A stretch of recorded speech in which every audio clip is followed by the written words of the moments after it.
నమస్తే. తెలంగాణ రాష్ట్ర రోడ్డు రవాణా సంస్థలో తీవ్రమైన సిబ్బంది కొరత కారణంగా రాష్ట్ర వ్యాప్తంగా ప్రజా రవాణా వ్యవస్థ తీవ్రంగా అస్తవ్యస్తమైంది. బస్సులు సిద్ధంగా ఉన్నప్పటికీ, రోడ్లు బాగున్నప్పటికీ మరియు డ్రైవర్లు విధుల్లో ఉన్నప్పటికీ కేవలం కండక్టర్ల కొరత కారణంగానే గత 4 నెలల కాలంలో ఏకంగా 3,34,000 కిలోమీటర్ల మేర బస్సు ట్రిప్పులు రద్దయ్యాయి. దీనివల్ల వందలాది గ్రామాల్లో మరియు ఏజెన్సీ ప్రాంతాల్లో బస్సు సర్వీసులు నిలిచిపోయి ప్రయాణికులు తీవ్ర ఇబ్బందులు ఎదుర్కొంటున్నారు. ఆర్టీసీలో ఈ మానవ వనరుల సంక్షోభానికి గల కారణాలు, ఏళ్ల తరబడి నిలిచిపోయిన నియామకాలు మరియు పల్లె ప్రయాణికుల అవస్థలపై ఉన్న పూర్తి వివరాలను ఇప్పుడు ఈ వీడియోలో చూద్దాం.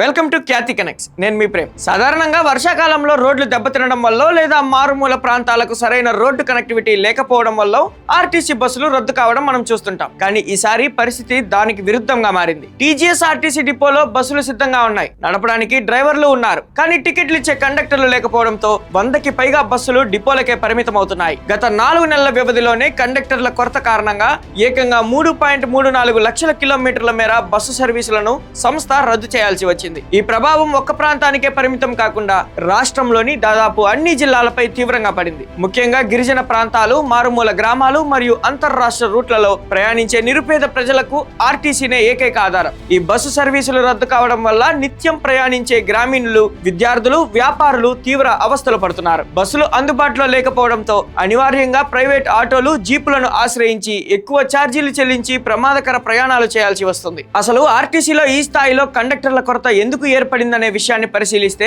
దీని వెనుక దశాబ్ద కాలంగా నిలిచిపోయిన రిక్రూట్మెంట్ వ్యవస్థే ప్రధాన కారణమని స్పష్టమవుతుంది. ఉమ్మడి ఆంధ్రప్రదేశ్ రాష్ట్రంలో 2013వ సంవత్సరంలో చివరిసారిగా ఆర్టీసీలో కండక్టర్ల డైరెక్ట్ రిక్రూట్మెంట్ జరిగింది. తెలంగాణ రాష్ట్రం ఏర్పడిన తర్వాత ఆర్టీసీలో పెద్ద ఎత్తున నేరుగా కండక్టర్ల నియామకాలు చేపట్టలేదు. కేవలం కారుణ్య నియామకాలు మరియు తాత్కాలిక అవుట్సోర్సింగ్ పద్ధతుల్లోనే ఖాళీలను భర్తీ చేస్తూ వచ్చారు. మరోవైపు ఆర్టీసీలో ప్రతి నెల సగటున 150 నుండి 200 మంది ఉద్యోగులు వివిధ విభాగాల నుంచి పదవి విరమణ పొందుతున్నారు. దీనికి తోడు వరుస వేతన సవరణల వల్ల జీతాల బిల్లు గణనీయంగా పెరిగింది. మొత్తం ఆర్టీసీ ఖర్చుల్లో సగానికి పైగా జీతాలకే వెళ్తుండడంతో ఆర్థిక భారానికి భయపడి కొత్త ఉద్యోగాల భర్తీకి యంత్రాంగం వెనుకంజ వేసింది. ఇటీవలి కాలంలో ఆర్టీసీకి సొంతంగా 1500 మంది సిబ్బందిని భర్తీ చేసుకునేందుకు ప్రభుత్వం సడలింపులు ఇచ్చినప్పటికీ ఆ ప్రక్రియ ఇంకా క్షేత్రస్థాయిలో వేగవంతం కాలేదు. ప్రస్తుతం ఈ సమస్య తీవ్రతను తగ్గించేందుకు డిపో మేనేజర్లు కాంట్రాక్ట్ లేదా అవుట్సోర్సింగ్ పద్ధతిలో కండక్టర్లను తీసుకోవచ్చని యాజమాన్యం ఆదేశించింది. ఆర్టీసీ ఇప్పటికే అద్దె బస్సులను పెంచుతూ డ్రైవర్ల భారాన్ని తగ్గించుకునే ప్రయత్నం చేస్తోంది. కానీ కండక్టర్ల కొరతను తాత్కాలిక అవుట్సోర్సింగ్ నియామకాల ద్వారా